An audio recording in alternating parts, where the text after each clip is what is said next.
960 మార్కులతోటి మీలా నిషా మంచి మార్కులతో ముందుకెళ్తున్న సందర్భంగా సో ఎలా అనిపిస్తుంది పురస్కారాలు రావటం? అంటే ఐపీ ఈజీనే, లాస్ట్ 1 month 2 months ప్రిపేర్ అయినా అప్పుడప్పుడు చేసినా అని వచ్చేస్తుంది. ఎందుకంటే ప్రతి ఎగ్జామ్కి ఆల్టర్నేట్ డేస్ హాలిడేస్ ఉంటాయి. సో ఈజీ ఇలా రావడం marks. First year second year కొంచెం బేసిక్ కాన్సెప్ట్స్ ప్రాక్టీస్ చేసి క్లారిటీ ఉంటాయి కాన్సెప్ట్స్లో. నాలెడ్జ్ రావాలంటే బుక్స్ ప్రిపేర్ అయ్యే వల్ల బాగా వీటిలో చాలా బుక్స్ కూడా ఉంటాయి కదా బయట మెటీరియల్స్, అవి ఫాలో అవుతే చాలు. ఎవరు మీకు బాగా? నేను 9 ఎడ్యుకేషన్ నుంచి వస్తున్నాను అనమాట. అది నారాయణ చైతన్యాలక కాకుండా వాళ్ళు మెయిన్ ఫోకస్ జేఈ మీద, ఇది కొంచెం వేరే తీరు ఉంటుంది, ఎక్కువ ప్రెజర్డ్ అట్మాస్ఫియర్ ఉండదు. So it's a good college. కావాలనుకుంటారు? ఇప్పుడు నాకు విట్ ఏపీలో సిఎస్సి వచ్చింది. సో అటు సైడే వెళ్తున్నాను. ఎలా అనిపిస్తుంది అవార్డు రావటం?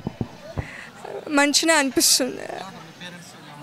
మా పేరెంట్స్ హ్యాపీగా ఉన్నారు. Friends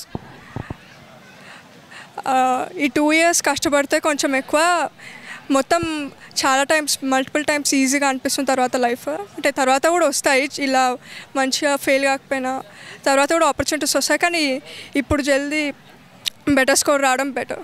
thank you. Wish all the best.